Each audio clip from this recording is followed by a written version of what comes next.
আল্লাহ জাল্লা শানুহুর দরবারে লাখো কোটি শুকরিয়া আদায় করি যে মহান আল্লাহ আমাকে আপনাকে উম্মতের আলেমদের মজমায় বেহেশতের বাগানে পবিত্র শাবানের চাঁদে এই দামি দিন দামি সময়ে জুমার নামাজের পরপরই একটি দ্বীনি এদারা মাদ্রাসায়ে নূরে মদিনা এতিমখানা ও লিল্লা বোর্ডিংয়ের উদ্যোগে এই আয়োজনে আয়োজিত ইসলামী জলসা ওয়াজ ও দোয়ার মাহফিল তাফসিরুল কোরআন মাহফিলে বেহেশতের বাগানে নেক কাজে যে আল্লাহ আমাকে আপনাকে শরীক হওয়ার তৌফিক দান করলেন, দিল থেকে জবান করে প্রত্যেকে শুকরিয়া আদায় করি, বলি আলহামদুলিল্লাহ। মোহতারাম হাজিরিন, নানাবিধ দিক বিষয় নিয়ে আপনাদের সামনে বাংলাদেশের উল্লেখযোগ্য আলেমগণ এখানে কথা বলেছেন, সামনে বলবেন। আমি শুধু ভাইটির মহাব্বতে, ভাইয়ের দরদে দরদি হয়ে মূল আমাদের আশা আজকে একটি মাদ্রাসাকে কেন্দ্র করে। আর আজকে এই মাওলানা রব্বানী সাহেব এই মাহফিলটা করেছেন, মূল তার মাকসাদ হলো মাদ্রাসার প্রচার ও প্রসার। মাদ্রাসায় সন্তান দিলে কি লাভ, মাদ্রাসা করলে কি লাভ, এবং কার নির্দেশে মাদ্রাসা করতে হবে, এই মাদ্রাসা করলে নিজের কি ফায়দা, অন্যের কি ফায়দা, এই বিষয়টা নিয়েই তিনার আজকের এই মুজাহেদা, এই প্রচেষ্টা।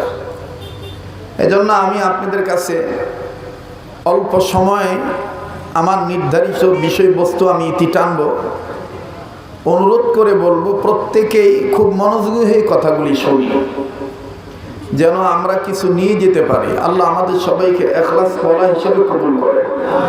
আবার বলে না আমিন।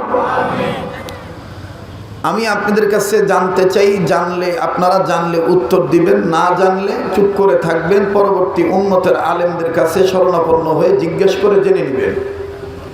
ইতিপূর্ব আপনারা আমার বক্তব্য থেকে এই আলোচনা হয়তো বা কোথাও শুনেছেন। আমি বিভিন্ন মাদ্রাসার মাহফিলে উম্মতের হক্কানি রব্বানি উলামায়ে কেরামদের পক্ষ থেকে এই আলোচনাটা করে আসতেছি। বলেন তো দেখি, এই ভারত উপমহাদেশে মাদ্রাসা কয় লাইনে? বলেন, আবার বলেন, সবার একটু কথা বলতে হবে। কয় লাইন? কথা বললে তো সমস্যা নেই, সবাই জবাব দেন। কয় লাইন? 2 লাইন। মনোযোগী হয়ে যান। 2 লাইন কি কি? Number 1 Qawmia, number 2 Aliya. Number 1 Qawmia, number 2 Aliya. এতক্ষণ বুঝলেন মাদ্রাসা কয় লাইনের কি কি। এখন আমার আপনার বোঝা দরকার কোন মাদ্রাসা শিক্ষা ব্যবস্থা সফল আর কোন মাদ্রাসা শিক্ষা ব্যবস্থা বিফল। নিজের আকলে সালিম দ্বারা, জ্ঞান দ্বারা কথাগুলি বুঝবেন এবং আপনি মানার চেষ্টা করবেন। কোন মাদ্রাসা শিক্ষা ব্যবস্থা সফল, কোন মাদ্রাসা শিক্ষা ব্যবস্থা বিফল। উম্মতের হক্কানি রব্বানি উলামায়ে কেরামগণ বলেন, মাদ্রাসা শিক্ষা ব্যবস্থা সফল হইতে গেলে 3টা গুণ অর্জন করা দরকার। তাহলে বুঝে থাকলে বলেন তো দেখি, মাদ্রাসা শিক্ষা ব্যবস্থা সফল হইতে গেলে কয়টা গুণ লাগে? 3টা গুণ লাগে। সেই 3 গুণ কি কি গুণ? নাম্বার 1 বৈশিষ্ট্য, নাম্বার 2 আদর্শ, নাম্বার 3 উদ্দেশ্য।